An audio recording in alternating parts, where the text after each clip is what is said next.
Selamat pagi anak-anakku yang masih ada di rumah. Tetap Ibu ingatkan menjaga kesehatan.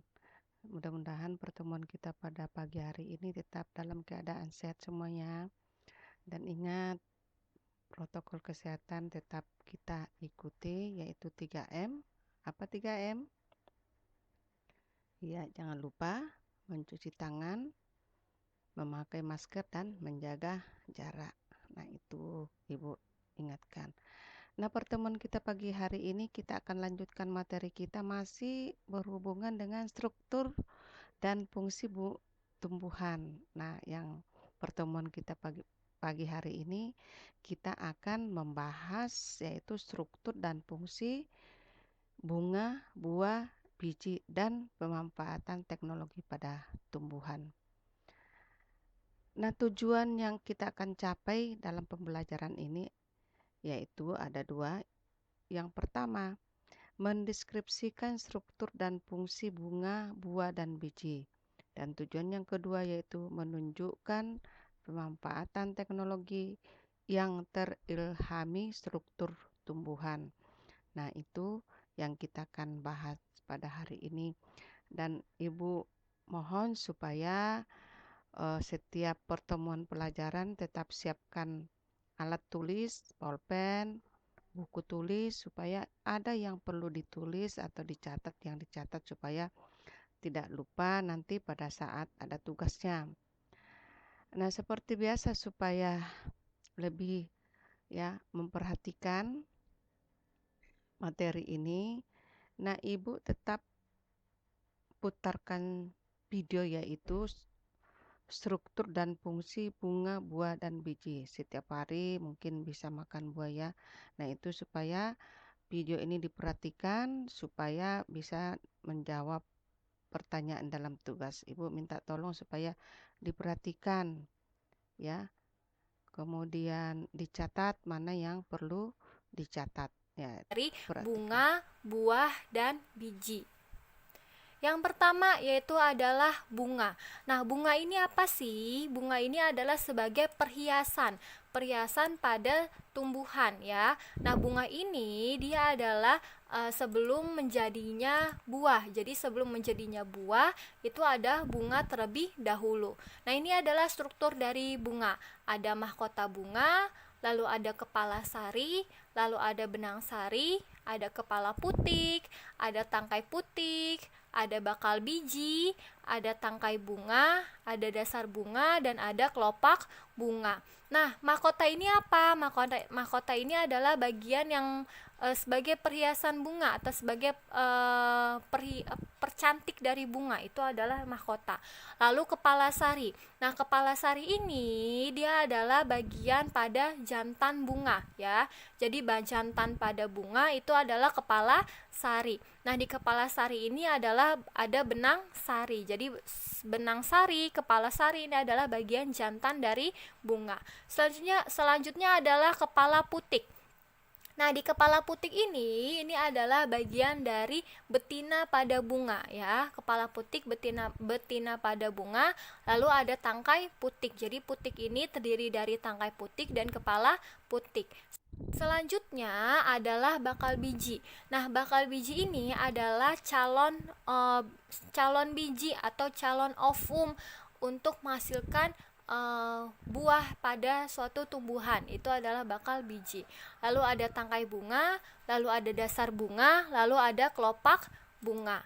Selanjutnya, bunga itu terdiri dari bunga yang memiliki perhiasan bunga dan alat pembiak disebut dengan bunga lengkap. Nah, perhiasan bunga itu kayak mahkota, terus ada tangkai, ada kelopak, itu perhiasan bunga. Sedangkan alat pembiak itu berarti terdiri dari putik dan benang sari. Selanjutnya adalah bunga tidak lengkap. Nah, bunga tidak lengkap itu adalah bunga yang tidak punya perhiasan bunga atau alat pembiak. Jadi bunga tidak lengkap itu bunga yang gak ada perhiasan bunganya, lalu tidak ada alat pembiaknya. Selanjutnya adalah bunga sempurna. Nah, kalau bunga sempurna ini berarti adalah bunga yang memiliki putik dan benang sari. Jadi hanya punya alat pembiaknya saja, hanya punya putik dan benang sari. Sedangkan kalau bunga tidak sempurna itu adalah bunga yang terdiri dari putik atau benang sari. Jadi bunga tidak sempurna itu hanya terdiri satu saja, punyanya putik atau punyanya benang sari. Nah, itu adalah bunga. Selanjutnya adalah buah. Nah, di buah ini adalah buah ya. Eh, di buah itu adalah yang bisa dimakan atau bisa dikonsumsi oleh manusia ya. Jadi buah itu adalah perkembangan lebih lanjut dari bakal buah.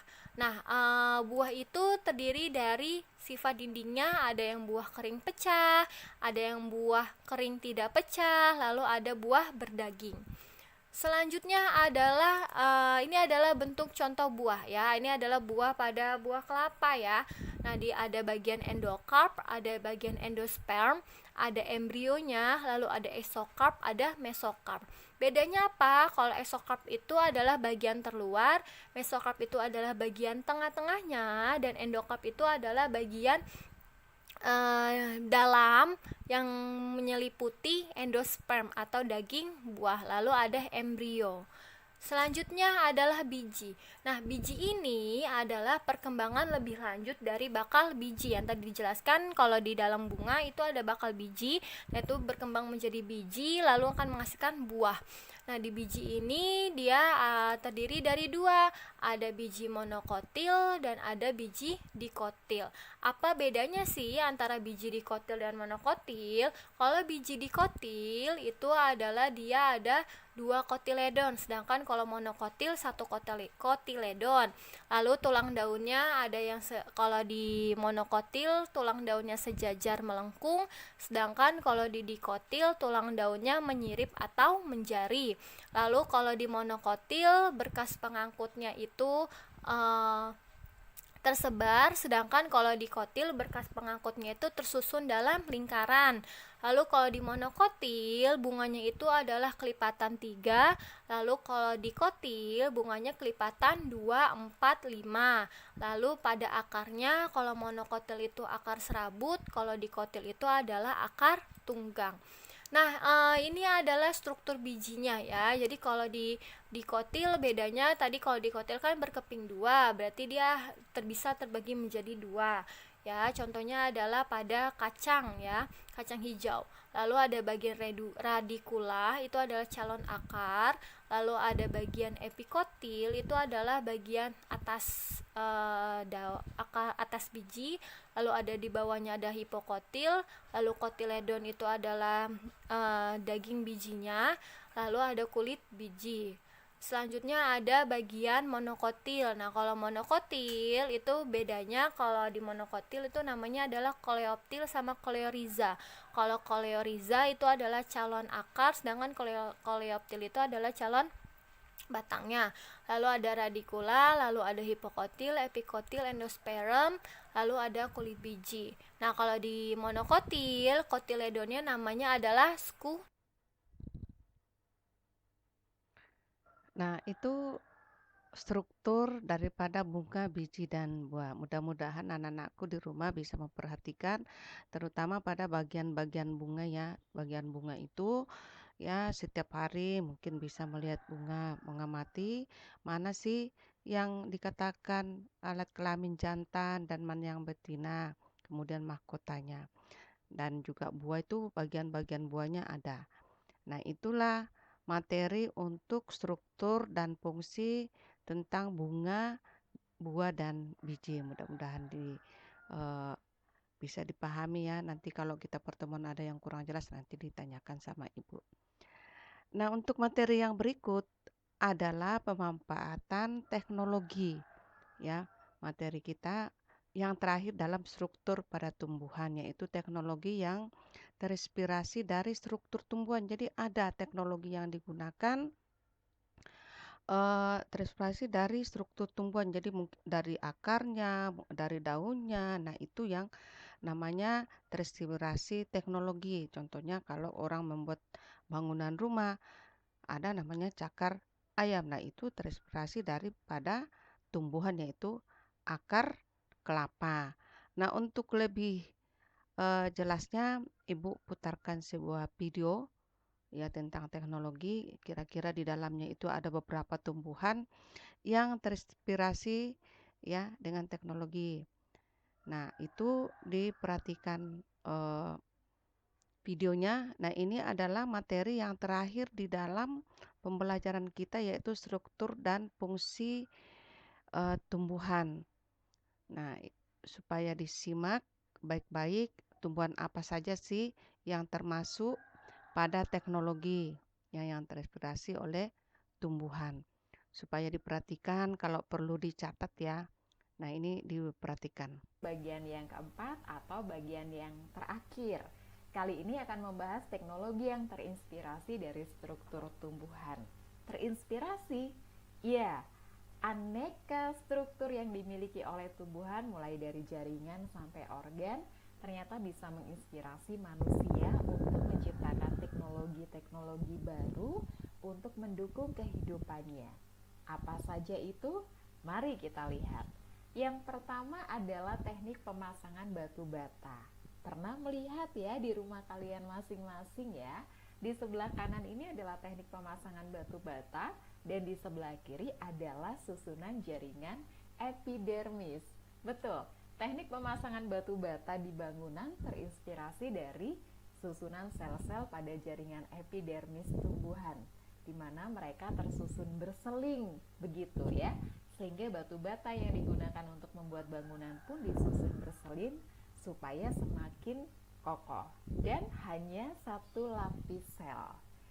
Bagaimana dengan teknologi yang lain? Baik, kita lihat teknologi fondasi cakar ayam. Fondasi cakar ayam ditemukan oleh Profesor Sediatmo pada tahun 1961. Ini sebenarnya terinspirasi dari bentuk akar pohon kelapa. Akar pohon kelapa, iya, pohon kelapa yang hidup di daerah pesisir pantai ya, cukup kuat menopang batang dan daun yang tertiup angin walaupun berada di tanah yang labil, yaitu tanah pasir dan pantai. Nah, Profesor Sediatmo terinspirasi, kalau begitu bisa nih ya bikin bangunan yang fondasinya seperti akar pohon kelapa. Akhirnya dibuatlah teknik seperti pada gambar di sebelah kiri dan kita sebut sekarang adalah teknik fondasi cakar ayam dan sudah digunakan di banyak tempat. Berikutnya kita lihat teknik panel listrik tenaga surya. Gambar yang bawah ini mungkin sudah pernah kamu lihat ya. Paling sering dan paling mudah kamu lihat mungkin di perempatan atau pertigaan atau persimpangan jalan yang di situ ada traffic light atau lampu pengatur jalan. Beberapa di sudut kota sudah menggunakan panel listrik ini untuk penghasil listrik bagi lampu pengatur jalan atau juga seperti pada gambar ini adalah lampu penerang jalan.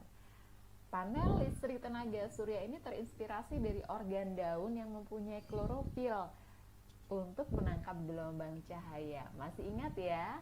Sangat banyak klorofil ini pada jaringan palisade atau jaringan tiang. Akhirnya dibuatlah panel listrik tenaga surya ini yang memiliki satu bagian yang disebut dengan fotovoltaik yang bisa mengubah secara langsung energi cahaya menjadi energi listrik sehingga lebih hemat ya. Oke, berikutnya atau yang terakhir adalah teknik pembuatan air mancur. Dari mana teknik ini terinspirasi? Pembuatan air mancur terinspirasi dari konsep kapilaritas pada jaringan silem. Lihatlah gambar di bagian bawah, silem dengan seludang-seludangnya ini bisa menaikkan air dari bagian bawah ke atas, sehingga terjadi daya kapilaritas yang memungkinkan akar dan batang tumbuhan menyerap air naik melawan gaya gravitasi bumi. Daya kapilaritas ini dapat terjadi juga karena adanya sifat adesi dan kohesi Dan inilah yang diadaptasi oleh manusia untuk membuat air mancur. Oke, coba dilihat di sekitarmu teknologi apa lagi yang kira-kira terinspirasi dari struktur jaringan atau struktur organ tumbuhan. Atau mungkin kamu bisa melihat struktur jaringan dan struktur organ tumbuhan dan kamu bisa terinspirasi teknologi apa yang ingin kamu ciptakan di masa depan. Oke, itu adalah bagian terakhir dari struktur dan fungsi bagian tumbuhan. Nah, itulah teknologi yang terinspirasi oleh tumbuhan. Ada berapa bagiannya? Mudah-mudahan masih ingat. Dari pertama itu adalah jaringan epidermis ya dari tumbuhan yang mempunyai susunan tumbuhan itu epidermis ya, terinspirasi dengan apa? Pembuatan bangunan yaitu dengan susun bata. Kemudian yang kedua akar ya, akar kelapa kita lihat kalau di pinggir-pinggir pantai suka dihantam ombak, kelapanya tetap kokoh. Nah, itulah diambil terinspirasi dengan pembuatan bangunan itu cakar ayam. Kemudian kloroplas itu juga dari tumbuhan ya, yang lampu tadi di simpang-simpang jalan itu dibuat. Dan yang ada lagi yaitu tentang air mancur. Nah, itu terinspirasi oleh pengangkut yaitu ada silem dan fluent di mana silem itu membawa air dari dalam tanah bisa sampai ke uh, daun. Nah, itu terinspirasi dari situ. Nah, mudah-mudahan materi kita pada pagi hari ini anak-anakku di rumah bisa mengamati, bisa mengikuti dan bisa dijawab pada tugasnya. Ada tugas. Nah, itu setiap habis pembelajaran kita ada tugas supaya anak-anakku di rumah lebih giat untuk belajar di rumah. Nah, kalau ada yang kurang lebihnya Ibu minta maaf. Nanti kalau ada yang ditanyakan boleh ditanyakan lewat WA atau langsung di sekolahan nanti pada saat kita sudah masuk pada tatap muka. Nah, demikianlah materi kita pada pagi hari ini.